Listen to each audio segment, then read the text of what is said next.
नमस्कार। कक्षा 7वीं गणित इनलाइन एग्ज़ाम प्रश्न देखते हैं। पहला प्रश्न, 42 डिग्री का संपूरक कोण का मान होगा। तो पहले समझते हैं संपूरक कोण होता क्या चीज़ है ना। ऐसा कोण जिसका दोनों कोणों का योगफल 180 डिग्री हो। ठीक है, तो जिन दो कोणों का योग 180 डिग्री होता है उसको हम लोग बोलते हैं संपूरक कोण, है ना। तो यहाँ पर एक का मान दिया हुआ है 42 डिग्री। ठीक है, एक का मान दिया हुआ है, तो 180 ऋण 42 कर दीजिए, आपका उत्तर आ जाएगा 138। ठीक है। दूसरा है, दी गई विकल्पों में कौन सी परिमेय संख्या आसान दशमलव संख्या है। आसान दशमलव ये होता है कि जब हम किसी संख्या को दूसरे संख्या से भाग दें तो उसका जो शेष है वो शेष आता ही रहे, है ना। कंप्लीट रूप से पूर्ण रूप से भाग ना जाए और उसी संख्या की बार बार पुनरावृत्ति हो। जैसे इसमें देखते हैं 10/3। ठीक है, तो 10/3 3 तिया 9, है ना। तो ये होगा 3, दशमलव लगाएंगे, फिर 3 तिया 9, 3 तिया 9, इस प्रकार से आगे बढ़ते ही रहेगा। तो ये 9 की बार बार आवृत्ति हो रही थी, है ना, बार बार। तो उसके ऊपर क्या करते हैं, 3.33 लिख कर उसके ऊपर बार लगा देते हैं। ठीक है, तो इसके पर इस संख्या को हम लोग क्या बोलते हैं, आसान संख्या बोलते हैं। तो हमारा उत्तर क्या हो जाएगा, 10/3। दूसरा है, वह रेखा जो 2 या 2 से अधिक दी गई रेखाओं को अलग अलग बिंदुओं पर छेद करती है या काटती है, उसको क्या कहते हैं, तो उसको तिर्यक रेखा कहते हैं। ठीक है, समांतर रेखा तो एक दूसरे कभी नहीं काटेगी, वक्र रेखा भी नहीं काटेगा, बिंदु तो छोटा सा रहता है उसको भी काट। ठीक है, तो तिर्यक रेखा इसका उत्तर है। समानुपात में खालिस्तान पद होते हैं। समानुपात को समझते क्या होता है। समानुपात होता है x1/y1 बराबर x2/y2। कितने पद दिख रहे हैं, 1 2 3 और 1 4। हमारा उत्तर क्या हो जाएगा, 4 पद। ठीक है। निम्नलिखित चित्र में 25% भाग को छायांकित कीजिए, उसे विभिन्न रूप में दशमलव रूप में लिखिए, है ना। इसमें चित्र में देखिए आपको कितने त्रिभुज दिख रहे हैं। पहले तो देखते हैं कि 100% निकालेंगे, 25 है ना।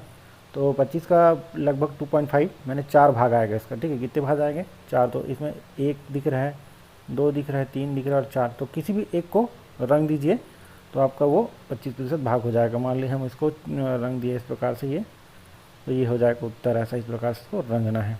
ठीक है। उसके बाद है गुणनफल ज्ञात कीजिए। गुणनफल लिखा है 0.7 गुणित 0.02। ठीक है, 7 दूनी 14, 14 लिख दीजिए।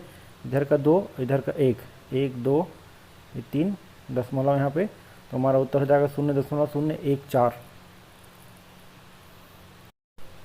अगला प्रश्न देखते हैं। 2000 का 24% की दर 2% साधारण ब्याज और मिश्र धन ज्ञात कीजिए, है ना। सूत्र क्या होता है, PRT, है ना। मूलधन गुणित ब्याज गुणित समय बटे 100। ठीक है, मूलधन देख लीजिए कितना है, 2000। ठीक है, गुणित 24 गुणित 2 बटे 100, 100 काट दीजिए, 20 गुणित 24 गुणित 2 कर दीजिए, उत्तर आ जाएगा 960, है ना। तो हमारा साधारण ब्याज कितना हो जाएगा, 960।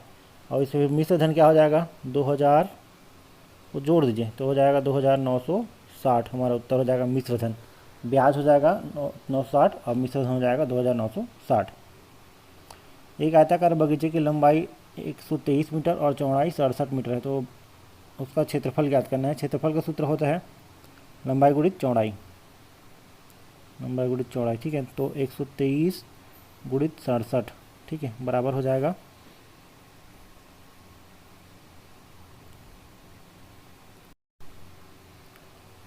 8241। ठीक है, 8241 मीटर वर्ग। ये लिखना जरूरी है आपको, मीटर वर्ग, है ना, नहीं तो आपको उत्तर गलत हो जाएगा, क्योंकि मीटर गुणित मीटर क्या हो जाएगा, मीटर का वर्ग हो जाएगा।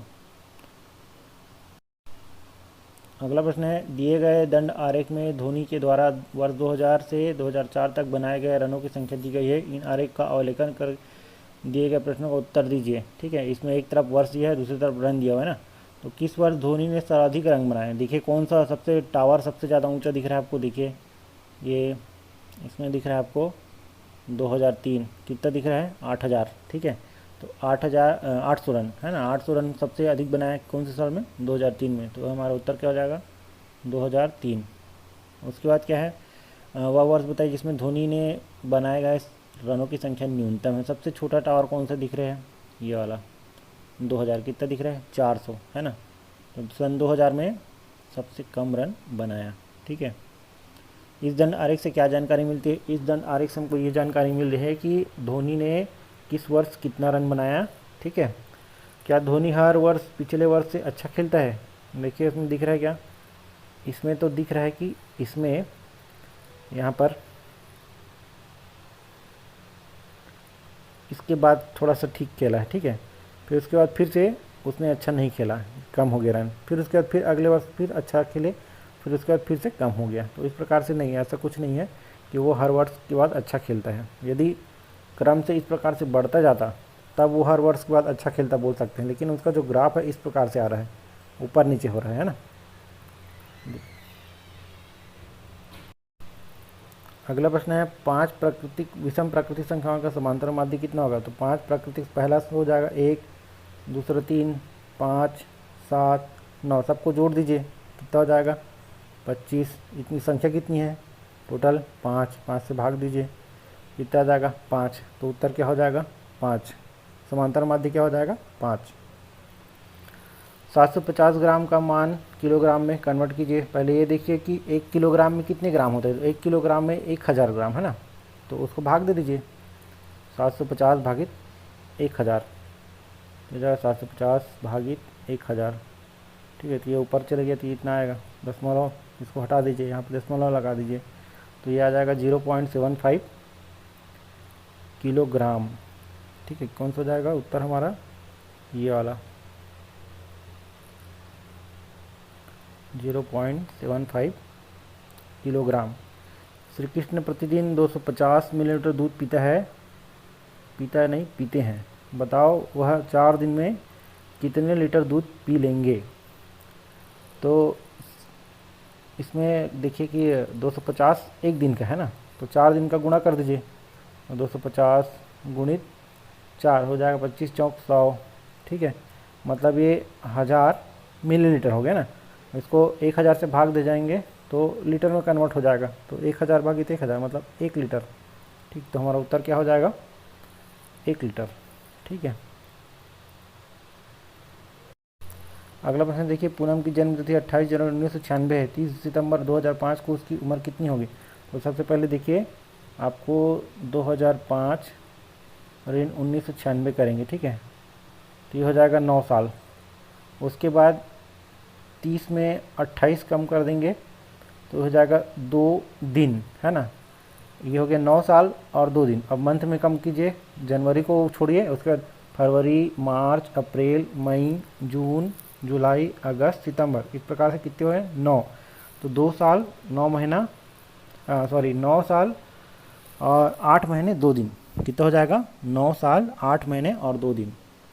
उसके बाद पूछ रहे हैं 3 का 4 बार प्रयोग करना है और 24 लाना है, ठीक है। तो 3 का पहले 3 बार प्रयोग करते हैं, 3 गुणित 3 गुणित 3 बराबर हो जाएगा 27, ठीक है। 27 में 3 कर दीजिए कम तो आ जाएगा 24, आ गया ना 24, ठीक है। ये 3 बार प्रयोग कर लिए और ये चौथी बार प्रयोग कर लिए 3 का।